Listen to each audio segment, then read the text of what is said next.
in this chapter, Mr. Allen starts off by giving us some steps on how to define our calling. The first one he mentioned was, will I continue to lead, and how will I lead in a way that engages the hearts of those I serve? And he also mentioned that leaders are faced with problems in different situations daily. Some that will cause you to want to throw in the towel and even question, is this the calling that I'm supposed to be walking in? Mr. Allen gives us three decisions. Allender gives us three decisions when it comes to defining our calling. The first one he asks is it true for me? So we must ask ourselves, is this the only way to lead, is leading with a limp? And in this section, Mr. Dostowski, I might not be pronouncing it right, he talks about how he opened up a discussion about Jesus and the human, and talked about human freedom. And so his whole discussion with that was, he mentioned that to let leaders know, even though that you're in leadership, you'll still be tempted. Just because you come into leadership, temptations will not stop. They will only become stronger. And so the second decision he gives us is it me? And so with that, we have to ask ourselves, is leading in this radical inverted way for me? Because a lot will say no. Once it comes to really defining our calling and digging deeper in what God wants us to do, then we bag up and say, well, no, I don't think this is the route I want to go. Even when we divert from that route, we still end up coming right back to what God called us to do. And so he even let us know that leaders are faced with obstacles every day. And so Mr. Allender had a friend who asked him a question about how do he continue to lead and what makes him go on a daily basis. Being that she was in leadership and she was ready to basically throw in the towel. So he let the friend know, he let us know that how she had the passion for the gospel and how she was a model maturity in the gospel. And so his thing was, how's this kind of person that's been in leadership most of her life is now coming to me saying she's ready to throw in the towel. She don't know what else to do. She don't have any encouragement to go further. And so she came to her friend for encouragement to let us know, even in leadership, we can't get so high up to where we just have to take on everything ourselves. We have to know that we have other leaders in place that we can go to in time of encouragement, because if we don't and we just lean on to ourselves, then it does become a lot to bear. It becomes too much, and we feel like, just like in one of the other chapters, we become lonely. Right. And we feel like we don't have that help in leadership. Mm-hmm. And so leaders have to, he mentions that, he mentioned to the friend how he was a mess in leadership, and how he was more grateful than discouraged, and how he was more in awe than confused, and that's how he was able to carry on another day in leadership. And so as leaders, we have to face whether we would carry on the call or whether we would decide that this radical inversion of the gospel is not true for us. And so the third decision that we have to make is it me? Mm-hmm. Is now the time in my current leadership context to become the limping leader, the chief sinner? Mm. When explaining, Mr. Allender mentioned that leading with a limp, a limping leader must choose wisely when to come out of the closet. Mm-hmm. And basically he's saying, you've been knowing you had this limping going on. Are you going to come out of the closet because you have this limp? Or are you going to stay in that closet because you don't want no one to find out about this limp because you're in leadership? That's right. And so that in itself is what can make or break you as a leadership. Am I going to say, okay, God, I know I done did this, and this, but I can't show the other leaders, other people that's up under me, that I have this limp going on, because I have to maintain this leadership role that I'm in, instead of saying, God, it's me, I need the help. Even in leadership, I still need your guidance. Right. Mm-hmm. I still need the help of my leaders that's in ministry with me. Yes. That's good. And so the reason being that he gives us is that during this time, once my limp, is that this time we must sit down with our spouses or our friends to get their guidance and their prayers as we go through coming out as a limping leader.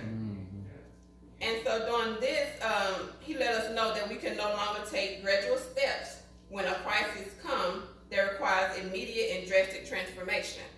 And for that reason, we must reflect more on ourselves and in prayer to decide it's now the time to lead while limping.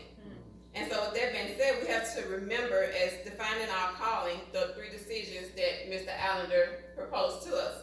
Is it true for you? Is it me? And is now the time for me to lead with my limp? All right. Yeah, right. Chapter 11, the purpose of limping leadership, forming character, not running an organization. And as many have said, when I looked at the title of the book, I was like, leading with a limp. I thought, okay, why would you want to lead with a limp? Or, you can't do that, because if you have a limp, ain't nobody gonna follow you. But if you don't, if people don't see a frailty or a human side to you, they can't connect. There's no connection. They can't connect to you. And if you don't have any frailties, or if you just looking like you all that, they can't connect. And God is like, I did it all on my own. We won't even say, God help me, if I know I'm looking good and I ain't got nothing, I didn't need any help. But as a limping leader, there were 3 questions in my chapter, and the first question was, who am I? Where am I meant to serve? And how am I to use my gifts and suffer my weakness for good? The purpose of limping leadership is to mature your character. Before we became mature and became into adulthood, we have a misconception that bigger is better. The more expensive something is, the better it is. We carry that mindset in our daily lives. We even take it into the church. When we have a mega sanctuary, we're gonna have a mega church. We got a mega pastor. We got a mega youth facility. And when we are focusing on those things, we lose the sight of growing and maturing our character. Character in the Greek comes from the word for stylus. It's an instrument used either to carve a piece of wood or to make a piece of papyrus. I don't know if that's right. And papyrus, or however you say it, is a material prepared in ancient Egypt from the stem of a water plant used for writing or painting. And it's also for making rope, sandals, and boats. We as leaders must have character, and we must embrace our character. We all have a role to play in God's plan and in His story. So in order to lead with the limp, there were 5 areas that the author is saying that we should cultivate. And the first one is to grow our character. And when we grow our character, we're meant to become more like Jesus, to mark others' lives and to draw them into the beauty of Christ, and to show them that as you become more Christ-like and as you lead people, then they will see the God in you and be drawn to you.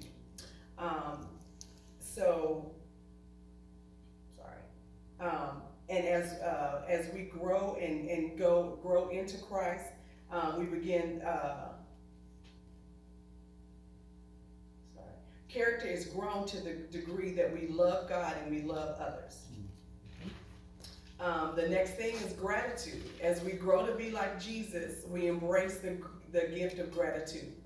Growth in character occurs when we accept the forgiveness of God and we acknowledge that the gratitude that God graced us with forgiveness.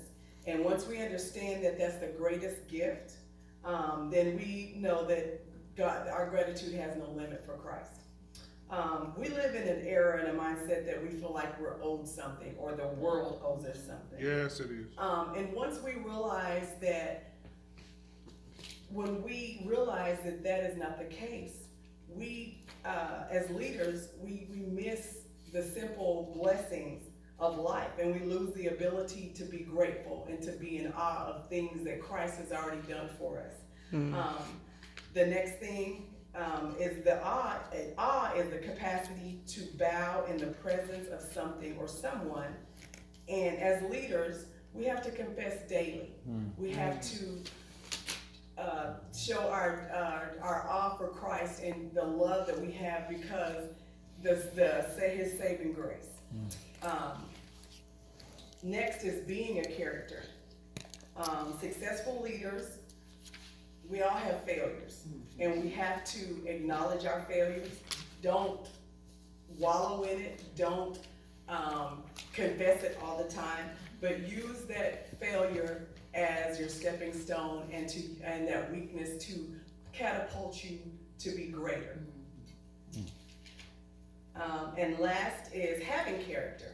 A living leader must understand and accept their blend of strengths and weaknesses. The blend of those two things reveals the character of God, and we must tell our story, because we all have a story. We must tell our story of our foolishness, of our redemption, reconciliation, and restoration to God and to others. We are the canvas that God paints to reveal the beauty of his grace. And again, as living leaders, we must ask ourselves these three questions. Who am I? Where am I meant to serve? How am I to use my gifts and suffer my weakness for good? Good.